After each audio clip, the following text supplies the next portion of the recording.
জুলাই অভ্যুত্থানের বছর পার হয়ে গেল, এখনও অনেকটা অস্থিতিশীল দেশের পরিস্থিতি। কেন বলছি এই কথা? এক নজরে দেশের রাজনীতি, অর্থনীতি ও কূটনৈতিক অবস্থার কথা ভাবা যাক। প্রথমেই আসি দেশের রাজনৈতিক অবস্থানে। বাংলাদেশের রাজনৈতিক দলগুলো তাদের জাতীয় ঐক্য থেকে সরে দাঁড়িয়েছে। বিভিন্ন সময়ে দেখা যাচ্ছে বড় বড় দলের নেতাকর্মীরা একে অন্যের বিরুদ্ধে অভিযোগ তুলছে।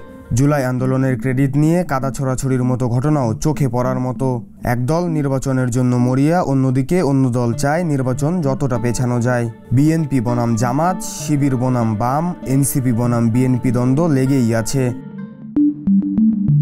অর্থনীতির কি অবস্থা? জিডিপি বৃদ্ধির কথা যদি দেখা যায়, 23-24 অর্থ বছরে 5.2% থেকে কমে আয়ত হয়েছে 4.2%। 24-25 অর্থ বছরে তা প্রায় 3.3% থেকে 3.9% নেমে এসেছে। মূল্যস্ফীতি, সাধারণ মূল্যস্ফীতি প্রায় 11%, খাদ্য মূল্যস্ফীতি 14%। এডিবি 24-25 অর্থ বছরে 10% পৌঁছানোর পূর্বাভাস দেওয়া হয়েছে। সামগ্রিকভাবে বলা যায় জিডিপির উন্নতি কমেছে 3 থেকে 4%। মূল্যস্ফীতি সাধারণ 11%, খাদ্য 14%। এবার আসি কূটনৈতিক বিষয়ে। বাংলাদেশের প্রতিবেশী ভারত একের পর এক পুশিন করেই যাচ্ছে। বর্ডারে অস্থিতিশীলতা বাড়ছে। অন্যদিকে মানবিক করিডর ও জাতিসংঘের মানবাধিকার কার্যালয় নিয়ে চীন ও আমেরিকার সাথে চলছে টানাপোড়েন।